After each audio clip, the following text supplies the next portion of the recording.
Shalom, bien-aimés, shalom. Shalom, la grande famille, shalom, les montagnards, shalom, les amis, shalom, l'église corps du Christ, shalom à chacun de vous. Que Dieu vous bénisse. Bonjour pour les autres.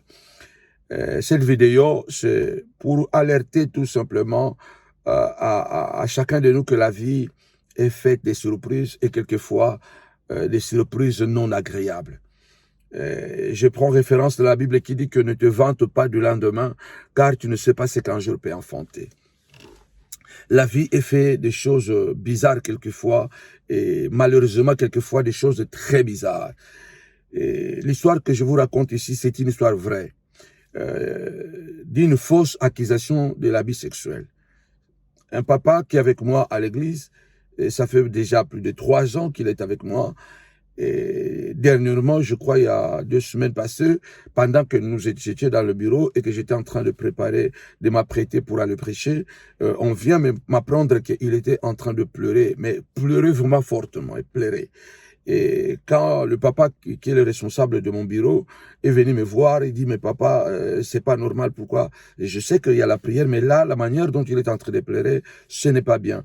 Et les collaborateurs et une bonne partie de l'église savent combien je suis très attentif avec ce papa-là. Je l'aime beaucoup par rapport à son histoire. Donc, j'ai dit, ramenez-moi le papa dans le bureau. Quand papa arrive dans le bureau, il était en train de pleurer, mais pleurer profondément, des larmes coulaient de ses yeux, et j'étais effondré parce que je me suis dit, qu'est-ce qui se passe? Et ce papa encore recommencer à me relater l'histoire de ces accusations, des abus sexuels qu'il aurait fait à sa propre fille, des attouchements. Donc c'est quelque chose qui est resté plus de 10 ans après. Cet homme qui avait une belle vie, une bonne vie, il n'était pas millionnaire, mais il gagnait bien sa vie, il avait sa famille. Du jour au lendemain, sa vie a basculé. Pourquoi? Parce que sa propre fille est partie à l'école et a raconté comme quoi papa l'a fait des attouchements sexuels.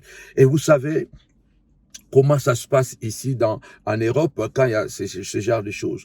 Pourquoi je vous raconte cette histoire? Parce que vous devez savoir que Satan est très malin. Satan est très malin. Nous devons veiller et surtout, comme je dis souvent, quand tu ne connais pas la personne, ne le critique pas. Et ne portons pas des jugements hâtifs.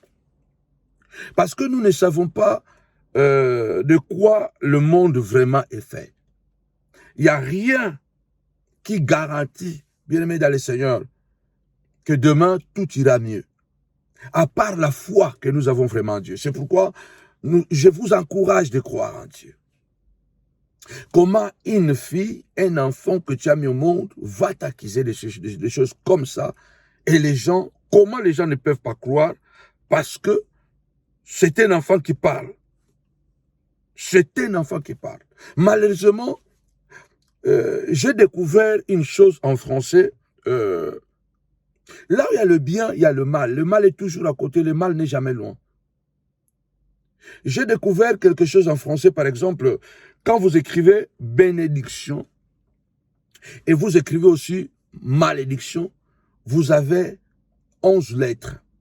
Donc, la bénédiction, ça s'écrit avec 11 lettres. La malédiction aussi, ça s'écrit avec 11 lettres. Quand vous écrivez, par exemple, oui, vous avez, je crois, 3 lettres. Quand vous écrivez non, vous avez aussi 3 lettres. Quand vous écrivez, par exemple, richesse, vous avez 8 lettres. Quand vous écrivez sur pauvreté, vous avez aussi 8 lettres. Vous comprenez que là où il y a la vérité, il y a le mensonge toujours à côté. Et là où il y a la vérité, il y a toujours le mensonge. Satan est très populaire sur la terre parce qu'au fait, il n'est pas loin de la vérité. Il n'est pas loin de la bénédiction. Parce que la bénédiction, elle fait toujours frontière avec la malédiction.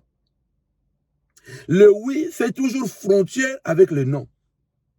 La vérité fait toujours frontière avec le mensonge. Parce que plusieurs paroles ou plusieurs mots en français, quand vous tapez le bien et vous tapez le mal, vous avez le même nombre de lettres. J'ai dit cela C'est comme un hasard, en faisant des recherches, j'ai découvert cela. Pour dire que là où il y a la vérité, il y a toujours à côté, il y a le mensonge. Parce que entre le mensonge et la vérité, la frontière est très subtile. C'est ce qui fait que il y a beaucoup de gens, beaucoup d'enfants surtout qui subissent ces choses, qui ne parlent pas et qui doivent être secourus, aidés. Je ne dis pas que ces fléaux n'existent pas. D'ailleurs, c'est en augmentation, paraît-il. Donc, il y a le papa qui viole l'enfant, il y a l'enfant, le grand frère qui viole sa petite sœur, il y a la maman qui viole son propre fils.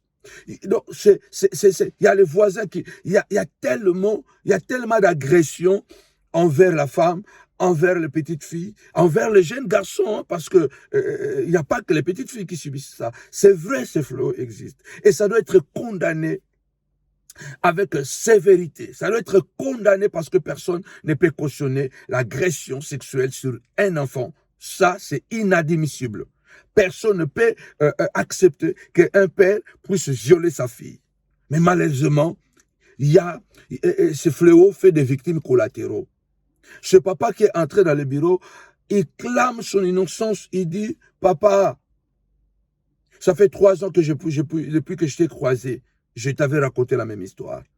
Donc, lorsque l'enfant raconte l'histoire comme quoi son père l'a fait des attouchements à l'école, la police a débarqué à la maison, arrêté papa et l'a mené au commissariat. Et même dans la voiture, les policiers, puisqu'ils connaissaient l'homme dans la ville, ils disent que non, mais c'est pas possible ce qui est dit de toi, monsieur. On te connaît, on connaît ta maison, on connaît ta famille, mais en tout cas, on n'arrive pas. Vous savez que quelquefois, les prédateurs sexuels, ils ont de profils inoffensifs.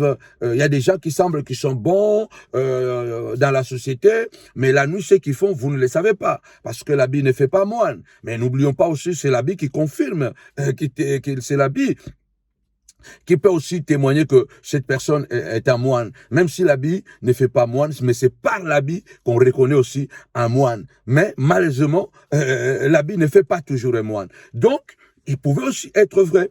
On l'amène, mais on fait les enquêtes. Et puis, il est présenté au tribunal. La procureure ne l'a pas mis en prison. La procureure lui dit, messieurs, tu n'as pas été attentif de ce qui se passait dans ta maison. Je ne te mettrai pas en prison parce que le fait qui te sont reprochés ne te ressemble pas. La procureure de la République qui dit que le fait qui te sont reprochés ne te ressemble pas. En tout cas, je ne te mettrai pas en prison. Mais ce que je dis, quitte la maison. Quitte ta maison et puis quitte la ville, va-t'en. Sors seulement d'ici. Donc le monsieur a quitté la ville, a quitté sa maison, est parti et c'était la descente aux enfers. Donc même la procureure de la République a trouvé que... donc certainement, on a fait les examens, on a vu que l'enfant n'avait rien des attouchements sexuels. Parce qu'à cette époque-là, l'enfant avait 8-9 ans, comme papa me l'a dit, avait à cette époque-là 8-9 ans. Donc, on a fait des contrôles, on a trouvé que l'enfant n'avait pas subi de violences sexuelles. Mais puisque l'affaire était déjà à l'école, c'était devenu très compliqué. Cet homme a dit quitter la maison, abandonner sa vie et jusqu'à devenir clochard. Un homme intellectuel qui a beaucoup étudié, qui menait une vie, pas une vie de millionnaire, mais une vie riche, une vie prospère, pardon, parce que il travaillait dans des grands organismes internationaux qui font partie des Nations Unies. Et vous savez que les salaires dans ces organismes sont très élevés. Donc, il menait une vie aisée. Il avait amené sa femme ici en France et puis et ses enfants. Et tout allait bien. Du jour au lendemain, on l'a accusé d'avoir fait des attouchements sexuels. Ce qui est grave, c'est quoi? Et que même sa propre femme est allée témoigner devant le tribunal que mon mari ne peut pas faire cela. Donc, ce qu'on accuse à mon mari, c'est faux. Donc, même la femme. Mais qui alors a manipulé l'enfant? C'est ce que j'ai dit que là où il y a la vérité, il y a les mensonges à côté. Il y a vraiment des enfants qui sont victimes de ces atrocités, qui ont droit à la réparation. Et les gens qui font ces choses doivent être punis. Mais malheureusement, nous avons aussi derrière nous, ou à côté de nous, dans nos environnements, des gens qui peuvent nous faire très mal en utilisant notre propre famille. Ce papa dit jusqu'aujourd'hui que je n'ai jamais, même dans l'esprit, un jour de toucher à l'un de mes enfants. J'en avais 3 filles à la maison. Donc, je n'ai même pas, je ne peux même pas. Cet homme, en quittant cette maison, en quittant sa vie, il n'a plus retrouvé la vie normale. Parce que vous savez, quand vous êtes accusé de ces choses, d'abord, vous êtes licencié de votre travail. Donc, il a été licencié de son travail. Il a perdu directement son travail parce que le casier judiciaire est abîmé et il n'a plus réussi à trouver du travail. Il est devenu pratiquement clochard. Il dormait dans les centres jusqu'à tout perdre, même les documents. Il n'avait plus rien. Donc, il a fait comme une crise. Il était perdu. Perdu. Beaucoup d'années plus tard, il a croisé ma route. Et lui-même, il témoigne, et il témoignera, je crois, très bientôt, si le Seigneur le veut, parce que je n'ai pas voulu l'utiliser pour venir témoigner, comme si on veut faire le belge, quoi. Non. Ça fait 3 ans que je connais cette histoire. Mais pourquoi j'en parle? Parce que autour de nous, il y a quelque chose qui est en ébullition. Et puis, parce que il y a 2 semaines passées, il est venu dans mon bureau. Il était en train de pleurer, en me racontant encore la même histoire. En me racontant encore la même histoire, comme quoi je souffre. Mes enfants me manquent. Donc, cet homme est tombé malade quand il a quitté la maison. On l'a fait des opérations. On n'a pas trouvé la maladie, mais on lui a donné quand même les médicaments parce qu'il ne se connaissait même plus. Sa vie a basculé c'était la descente aux enfers. Maladie, il a perdu tout, il était dans un centre à un autre jusqu'au jour où on s'est croisés. Le Seigneur a mis dans mon cœur de pouvoir vraiment l'approcher, de pouvoir vraiment l'encadrer. Aimons-nous vivants, aimons les gens, même nous les hommes de Dieu, aimons les gens, non par rapport à ce qu'ils apportent, mais par rapport à ce que nous pouvons les apporter. Cet homme était dans une situation très difficile. J'ai embrassé sa cause, je me suis attaché. Mon entourage sait combien je suis attaché à cet homme. Je ne dirai pas ici devant la caméra ce que je fais pour cet homme et ce que cet homme m'apporte. Il m'apporte beaucoup. Il m'apporte beaucoup parce que sa vie pour moi c'est un plus, parce que quand je vois sa vie, je lis sa vie, je dis ça c'est une richesse que je dois conserver auprès de moi parce que ça m'apprend que le monde est méchant, ça nous apprend que le monde est dangereux. Donc cette personne m'apporte beaucoup de sa présence vraiment à côté de moi et on est très attachés. Et l'Église le sait. Et aujourd'hui, par la grâce de Dieu, il témoigne, il dit, si je ne t'avais pas croisé, je ne sais pas si je serais encore vivant, parce que je ne sais pas. Je ne sais pas si je serais encore debout. Je ne suis pas Dieu, hein. Moi, j'ai seulement apporté mon amour, mon attachement à ce papa que j'aime beaucoup et je partage sa douleur. Donc, cet homme a tout perdu. Dernièrement même, il avait fait un AVC. Toujours de penser parce que sa famille le manque et surtout ce dont il a été accusé était faux. Était faux. Et il a fait un AVC par la grâce de Dieu. Il n'a pas de séquelles. Il n'a pas de séquelles. Il est revenu comme il était avant parce que Dieu est bon. Il sortait de l'église, il rentrait à la maison. Non, il venait à l'église. Avant d'arriver à l'église, il est tombé dans le métro. On l'a transporté directement à l'hôpital. C'était AVC. Il est resté là-bas, je crois, plus d'une semaine. Nous sommes allés à l'hôpital, mais il est sorti indemne, sans séquelles. Gloire à Dieu. Qu'est-ce que je vais dire par là? Bien-aimés dans le Seigneur, nos histoires ne se ressemblent pas. Nos histoires ne se ressemblent pas. Quand tu vois quelqu'un qui est accusé de quelque chose, ne jette pas d'abord la pierre si tu ne connais pas l'histoire. Parce que quand on écrit malédiction, quand on écrit bénédiction, et vous écrivez aussi en bas malédiction, vous avez toujours le même nombre de lettres, je crois 11. Quand vous écrivez oui et vous écrivez non en bas, c'est le même nombre de lettres que vous aurez. Vous devez faire très attention de porter des jugements hâtifs, de condamner les gens de loin, de condamner les gens que vous ne connaissez pas. Parce que tout simplement, la grande majorité des gens disent qu'il est faux, il est méchant. Parce qu'il y a des cabales qui sont préparées. Il y a des gens qui se retrouvent dans les tombeaux aujourd'hui, innocents, ils n'ont rien fait. J'ai toujours dit aux chrétiens, le premier mort de la Bible, c'était un innocent. Pourquoi la Bible commence par la mort d'un innocent? C'est Abel le juste, celui que Dieu a agréé. Que Caïn a accusé de quoi, on ne sait pas. Caïn a accusé Abel de quoi? Abel est mort innocent. Abel est mort innocent. Le premier mort, martyr de la terre, le premier tombeau de la terre, c'est un saint, c'est un homme. C'est celui-là que Dieu avait dit qu'il a accepté son offrande. C'est celui qui a reçu un bon témoignage de Dieu. Mais celui-là qui est mort en premier. Je ne dis pas que ces choses n'existent pas. Ces choses existent, mais ne généralisons pas. Parce que derrière, il y a des gens qui peuvent monter ton enfant et t'envoyer en prison, détruire ta vie.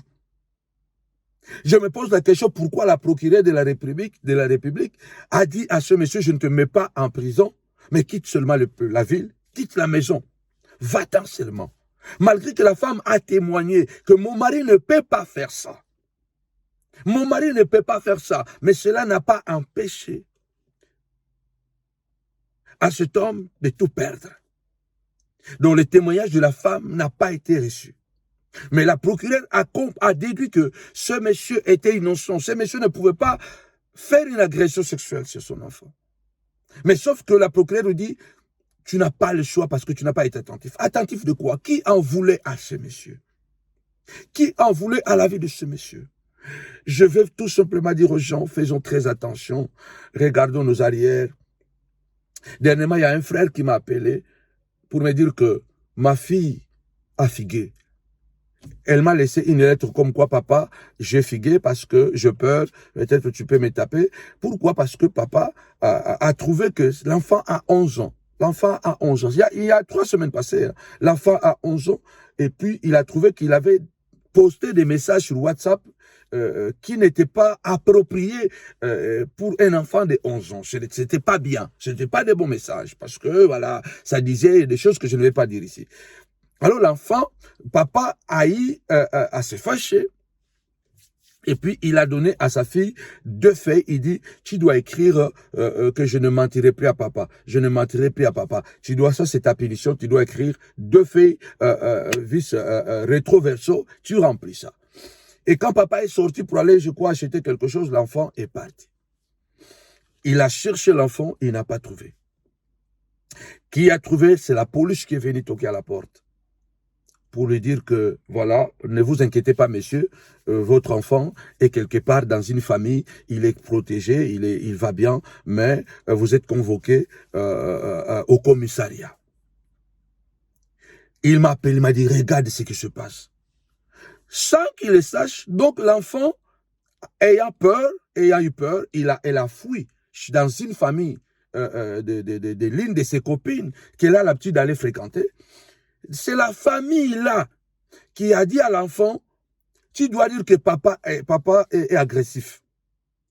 Papa te tape, papa est agressif comme ça, papa ne va pas en prison. On va seulement te placer quelque part, comme ça papa ne va pas te taper. L'enfant de 11 ans, on lui dit de dire ça. Et l'enfant aussi a dit ça à la police. Il a dit à la police que non, papa me tape et tout ça. Qu'est-ce que la police a fait? C'est pourquoi, ayons de bons voisins. La police a enquêté. Il est parti dans le meuble sans que le monsieur le sache. Il a enquêté. Tous les voisins ont dit que non, nous n'avons jamais entendu ces garçons qui vit ici. Ça fait des années. C'est lui qui élève sa propre fille. Ça fait des années depuis qu'elle est petite. On n'a jamais vu cet enfant malheureuse. On n'a jamais vu cet enfant pleurer. Jamais de bruit. Donc, pratiquement tous les voisins ont donné un bon témoignage. Oh, la police aussi était un peu perplexe. Et puis, il y a un pasteur à lui qui est allé aussi témoigner parce que la police est allée, mais il sera même à interroger le pasteur de l'église où il allait sans que lui le sache. Mais le pasteur a dit quand même, non, il y a la police qui est venue m'interroger ici, là. On l'a mené au commissariat, et puis on lui a dit, bon, voilà, ce qu'on a acquis, ta fille t'a acquise et tout ça. La procédure est allée tellement très loin, rapidement, pardon, par la prière. Il m'a dit, il m'a associé dans la prière avec son pasteur, nous avons prié. Et du coup, il se retrouve au tribunal. C'était rapide. Même lorsqu'ils arrivent au tribunal, ce qui a été étonnant, est que la fille a quitté là où elle était. Elle est venue embrasser son père. Il dit, non, non, non, non, non, moi je vais retourner avec papa. Moi je vais retourner chez moi à la maison. Je ne vais plus rester ici, je vais retourner. Et encore dans ce cas aussi, c'est les juges qui disent que, messieurs, le fait qu'ils sont reprochés, c'est contradictoire. Moi-même, je ne comprends pas. Il n'y a rien ici, là. Entre ce que l'enfant dit et ce que vous avez dit et ce que les témoignages que nous avons recueillis, en tout cas, je ne vois rien qui peut être condamné à quoi que ce soit, ou en prison, ou soit de prendre l'enfant, de la placer quelque part. Donc, prends seulement ta fille, rentre à la maison. Attention, il y a des gens qui peuvent nous faire très mal. Il y a des gens qui peuvent nous faire très mal. Et malgré notre bonne volonté, malgré peut-être notre bonne conduite, on peut se retrouver dans des situations très difficiles parce qu'il y a des gens qui sont très méchants. Il y a des gens qui sont très méchants. Ce monsieur m'appelle et me dit, Dieu a écouté nos prières, ma fille est rentrée à la maison et elle me dit que non, moi on m'avait dit que si je dis cela, papa n'ira pas en prison, voilà, rien ne va se passer. Faisons très attention. Beaucoup de gens mauvais sont en train de faire des cabales et surtout dans plusieurs familles, hein, il y a même des femmes aussi qui peuvent monter leurs enfants contre d'accuser son propre père. Ils peuvent monter l'enfant d'accuser son grand frère. Donc, faisons très attention quand il y a des problèmes comme ça. C'est pourquoi la loi permet des investigations. La loi permet des investigations. Mais lorsque vous voulez investiguer ceux qui vous investiguent, ça devient compliqué. Donc, cette vidéo pour vous dire tout simplement, restons prudents. Et surtout, soignons bien nos maisons. Soignons bien nos maisons, éduquons bien nos enfants, parce que le mal n'est jamais loin. Le mal n'est jamais loin. Ce monsieur, aujourd'hui, il a tout perdu dans la vie. Il essaie de se reconstruire. Ce n'est pas facile. Après 10 ans, après plus de 10 ans, je crois que ça fait déjà presque 13-14 ans qu'il a laissé sa famille. Et malheureusement, après cet épisode, tout a chambouillé. Donc même la femme n'est plus en contact avec lui, les enfants. Il est seul, ce monsieur. Il est seul. Que Dieu vraiment nous fasse grâce. Ne portons pas des jugements hâtifs. La plupart du temps, les gens qui portent des jugements hâtifs, c'est parce que ce sont des gens très méchants. Faisons preuve d'amour. Lorsque quelqu'un, même s'il tombe très profondément en bas de l'échelle, soutenons-les. Je ne dis pas encourager le mal, mais nous pouvons faire en sorte que cette personne ne subisse pas le choc. Que Dieu nous fasse grâce et que tu ne sois pas victime de ces choses. Et que Dieu pose sa main sur ta famille, sur ma famille, sur nos enfants. Et voilà, voilà. Ne te vante pas du lendemain, car tu ne sais pas ce qu'un jour peut enfanter. Que mon Dieu te bénisse vraiment abondamment. Au nom puissant de Jésus-Christ, continuez à vous abonner sur notre chaîne Samuel Panzo TV et abonnez-vous sur notre page Facebook Prophète Samuel Panzo officiel. Suivez nos programmes. Nous sommes la montagne de la prière ministrie. Nous sommes à Paris et à travers le monde entier. Que Dieu vous bénisse abondamment. Au nom de Jésus. Shalom. Shalom la grande famille, shalom les amis, shalom. Que Dieu vous bénisse. La montagne de la prière vous reçoit dans ses locaux chaque mardi de 14h à 19h30 sans rendez-vous. Vous qui avez des problèmes, vous voulez parler, au lieu d'aller en psychologue à un autre, il y a un puissant psychologue avec nous, Jésus-Christ. Donc nous vous recevons sans rendez-vous, par ordre d'arrivée, et nous vous accompagnons dans vos problèmes et nous vous recevons en privé. Moi et mon épouse, nous sommes à votre disposition afin de pouvoir vous accompagner. Et rassurez-vous, il y a beaucoup de bénédictions et beaucoup de miracles chaque mardi ici à la montagne de la prière à travers ces entretiens. Que Dieu vous bénisse. Soyez les bienvenus. Shalom la grande famille du monde entier de la montagne de la prière. Je vous invite à ce puissant programme chaque mercredi en présentiel ici sous nos locaux à Villeneuve-Saint-Jean. Si vous voulez devenir des guerriers et des guerrières de prière, chaque mercredi, école de prière et de guerre. David dit, l'Éternel exerce mes mains au combat. Chaque mercredi, nous sommes là, nous apprenons à prier avec la parole de Dieu pour que nous soyons des vainqueurs, des victorieux et des victorieuses. de 18h à 20h30. Je suis dans la joie quand on me dit allons à la maison de l'Éternel, comme l'a dit David. C'est dans ce programme dénommé Hôpital de foi et Miracle où nous prions pour le malade et qui viennent de partout à travers le monde entier et qui viennent assister à nos programmes de chaque samedi de 17h à 19h30 ici dans nos locaux à Paris. Toi qui es malade, toi qui as des problèmes, toi qui as des difficultés, alors chaque samedi, ce programme est taillé sur mesure pour toi, pour vous. Alors ne manquez pas, chaque samedi, ne restez pas à la maison. La Bible dit, si tu crois, tu verras la gloire de Dieu.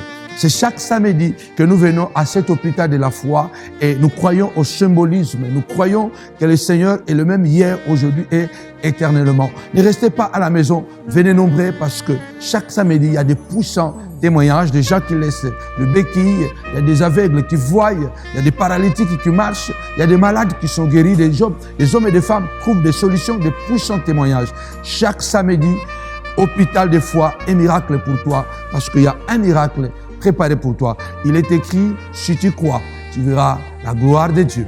Alors, nous vous attendons très nombreux à ce puissant programme taillé sur mesure pour vous. Que Dieu vous bénisse.